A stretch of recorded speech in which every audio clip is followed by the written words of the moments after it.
All right, so the anime that I'm going to be recommending today is Shangri-La Frontier. Now, this is a anime that's based off of a world where VR gaming has been taken to that next level. It's about a character who normally spends his time chasing different trash games, and he's finally picking up a AAA perfectly made video game for the first time.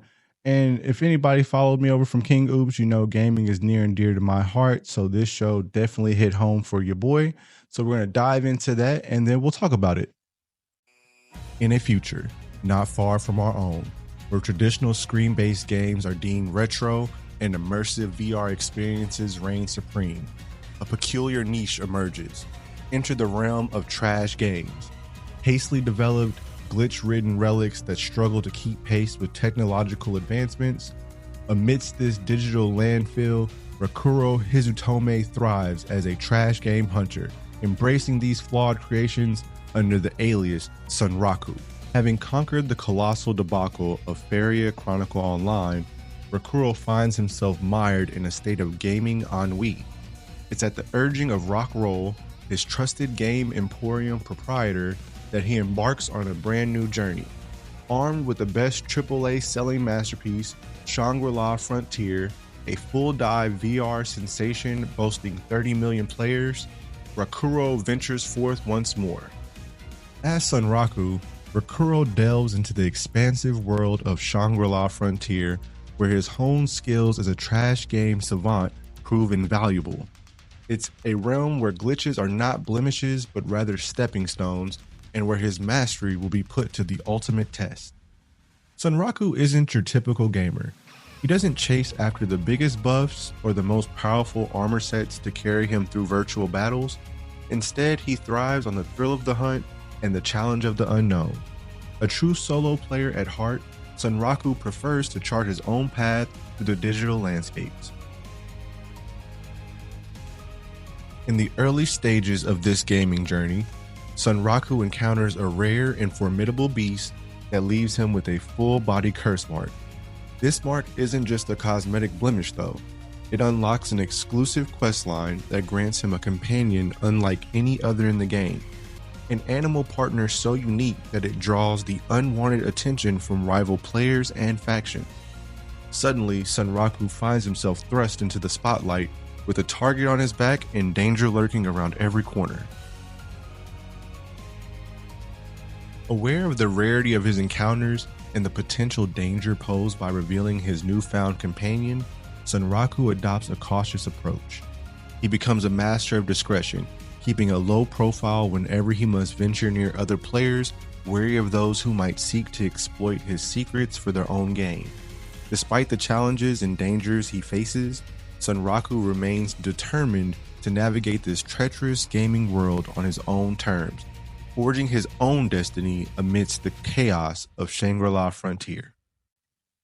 All right, so now that we've talked about it, let's go ahead and break it down and rate it from 1 to 10.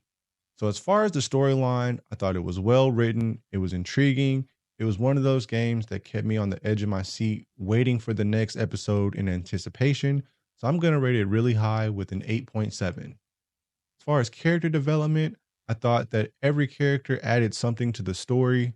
They all individually had their own meaning and they, I don't want to give away too much of the story, but it kind of pushes the story forward depending on each one of those characters. So with that being said, the character development was very important. So I'm going to rate that pretty high with an 8.5. As far as animation and art style, I'm also going to kind of lump in with that like fighting scenes. I think that the animation overall was done very well. I like that, for a show that came out 2023, 2024, it still kind of had that old feel of animation. Like if you were watching a Pokemon for the first time or something similar. I thought they did a very good job with the fight scenes as far as just the dynamics of how his movement, the other characters, how they did that with the animation was amazing. So with that, I'm also going to rate that pretty high with a 7. I'm sorry, with an 8 on that one. As far as soundtrack and sound design, that one I gave a 7.8 just because it wasn't one of those shows where the music was so emotionally overwhelming that it created moments all on its own. But I did think they did a very good job with having the right music to go with the show because it was a very casual, relaxed type of vibe. And I think they matched that well with the music.